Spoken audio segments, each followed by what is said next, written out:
လက်ရှိဆိုထားတဲ့သပင်ရောင်ကိုမကြိုက်တော့လို့ပဲဖြစ်ဖြစ်ဒါမှမဟုတ်လို့အသက်အရွယ်ကြောင့်ထွက်လာတဲ့သပင်ပြူတွေဖုံးကျင်လို့ပဲဖြစ်ဖြစ်အနက်စီဆိုးဖို့စဉ်းစားနေပြီဆိုဒီဗီဒီယိုလေးဆောင်ကြည့်ပေးပါ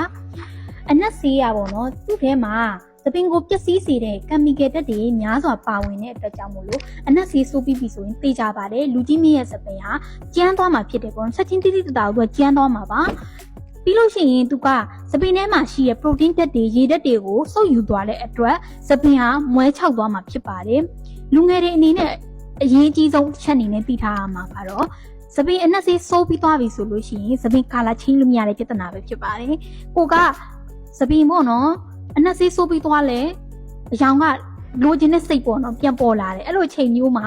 အနက်စီးဆိုးထားတယ်ဆိုလို့ရှိရင်သပင်ကမလို့မှအယောင်ပြန်ပြီးတော့ချိန်လို့မရတော့ပါဘူးကိုကအယောင်ကိုပြန်လိုချင်တယ်ဆိုလို့ရှိရင်မဖြစ်မနေဆန္ဒကိုချွတ်ပေးရမှာဖြစ်ပါတယ်ချွတ်ပြီးဆိုရတော့ဆန္ဒကလုံးဝကိုပျက်စီးမှာဖြစ်ပါတယ်ဒါကြောင့်မို့လို့အနက်စီးမဆိုးခင်ဒီချက်လေးတွေသိပြီးတော့မှစိုးပါလို့ကြံပြပါတယ်ကျေးဇူးတင်ပါတယ်မင်္ဂလာရှိသောနေ့ရက်တိုင်းကိုပိုင်ဆိုင်နေကြပါစေရှင်